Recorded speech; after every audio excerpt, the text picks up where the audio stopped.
Have you ever found yourself completely frozen, unable to make even the simplest decision when under pressure? That sudden mental shutdown where your mind goes blank and fear grips everything? It's not just stress or momentary panic. What if I told you this freezing is sometimes deliberately engineered using dark psychological tactics? If you've been watching this series, you know how manipulators exploit our minds to trap us. Today we expose the terrifying manipulation of cognitive paralysis, how control is seized in the silence of our own frozen thoughts. Imagine being trapped in a moment where your mind refuses to take action no matter what's at stake. This isn't mere hesitation, it's an overwhelming cognitive shutdown, a state researchers call cognitive paralysis. It's different from normal indecision or anxiety.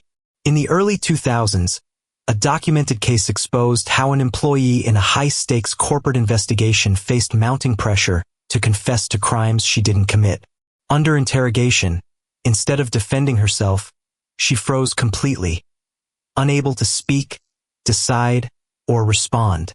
This freeze was so profound that observers described it as a psychological shutdown, rather than a fight or flight response. Cognitive paralysis is more than shyness or nervousness. It's a deeply rooted mental inhibition triggered by intense psychological manipulation.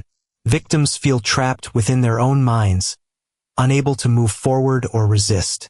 This state can be sudden and total or creep up gradually as stress compounds.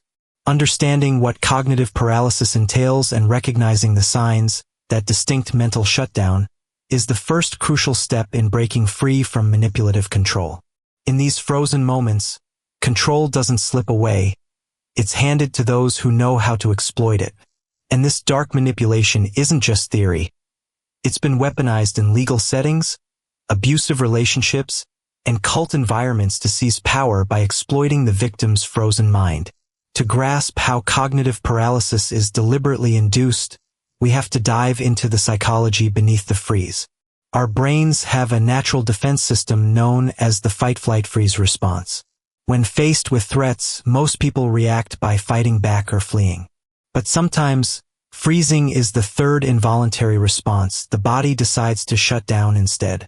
Cognitive paralysis leverages this freeze response but twists it further.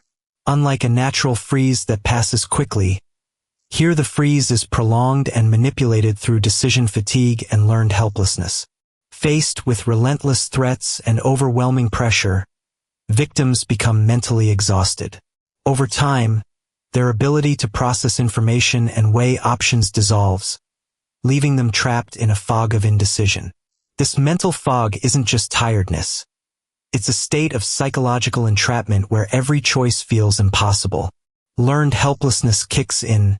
Repeated exposure to uncontrollable stress convinces the mind that resistance is futile. This tangled web of fear, exhaustion, and hopelessness creates the paralysis effect. It's the brain's subtle collapse, exploited by manipulators who know how to maintain this deadly grip indefinitely. Understanding these mechanisms is key, because it reveals how manipulation isn't accidental.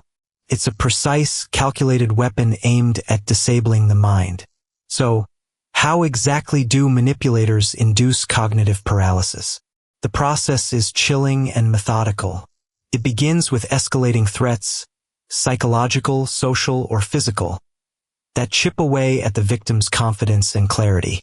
Every threat amplifies the emotional pressure, pushing them closer to that freeze point. Next, manipulators deploy information overload, bombarding the victim with conflicting data, accusations, or demands that create confusion and mental exhaustion.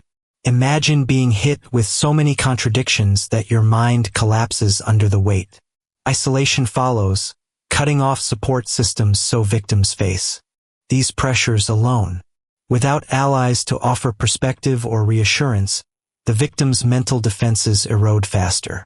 Then comes emotional ambush, sudden bursts of criticism, blame, or guilt that catch the victim off guard, overwhelming their emotional resources further.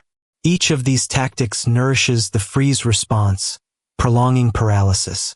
Documented cases from cult survivors and wrongful conviction victims reveal how these steps combine to create a perfect storm where victims can neither resist nor escape. The manipulators aren't just cruel, they're experts in breaking the mind's will to act. But here's where it gets disturbing. The aftermath of induced cognitive paralysis is devastating and far-reaching. Victims often describe a profound loss of self-trust. Their own minds become strangers. They question every impulse, every thought, trapped in cycles of doubt and shame. Social relationships suffer as victims withdraw, fearing judgment or misunderstanding. Professional and personal opportunities slip away as paralysis repeats in critical moments, eroding ambition and confidence. Worse still, cognitive paralysis fractures identity. Victims may feel detached from who they once were, lost in a fog of confusion. This fragmented self leaves them vulnerable to further exploitation, a continuous cycle of control. In many ways, cognitive paralysis is the perfect control weapon, invisible yet crushing. Its effects echo silently, often undetected by those around them, making it one of the most insidious dark psychology tactics. Recognizing this shattering impact is essential, not just for victims but for society. It demands awareness and intervention to prevent long-term psychological harm and reclaim autonomy. And this is where the story takes a dark turn.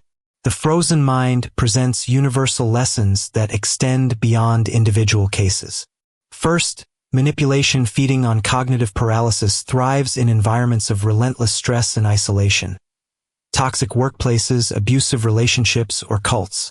Recognizing early signs, the hesitation that freezes, the confusion that clouds, is critical.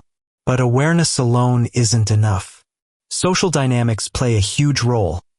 Manipulators often exploit social bonds and hierarchies to deepen paralysis by isolating victims from support. We also learn the importance of resilience building, mental flexibility, emotional regulation, and trust in one's judgment protect against cognitive shutdown. Finally, society must understand how systems can enable cognitive paralysis at scale, such as in legal coercion or institutional abuse, demanding broader cultural change. These lessons highlight not only how cognitive paralysis operates, but where defense and intervention must focus to break the pattern of silent submission. Now here's what nobody tells you. Recognizing cognitive paralysis is the first step to breaking free. Notice when your mind freezes in stress or pressure. That sudden inability to make decisions or respond is a red flag. Counteract by slowing down your breath, focusing on immediate, manageable steps, and reminding yourself that paralysis is not permanent. Build mental resilience by practicing decision-making in low-stake settings to strengthen your confidence. Social support is crucial. Reach out before isolation sets in. Beware manipulative tactics like overwhelming information or rapid emotional attacks designed to freeze your mind. Becoming aware of these triggers empowers you to disrupt paralysis cycles and reclaim psychological freedom. Today we've uncovered how cognitive paralysis is weaponized to seize control silently within our own minds. If you've been watching this series, you know this fits into a larger map of psychological defense. Understanding these dark tactics is the first step toward breaking their grip. Next time, we'll delve even deeper into the architecture of mental control, exposing even more hidden mechanisms you must guard against. Make sure to subscribe and turn on notifications so you don't miss this next revelation.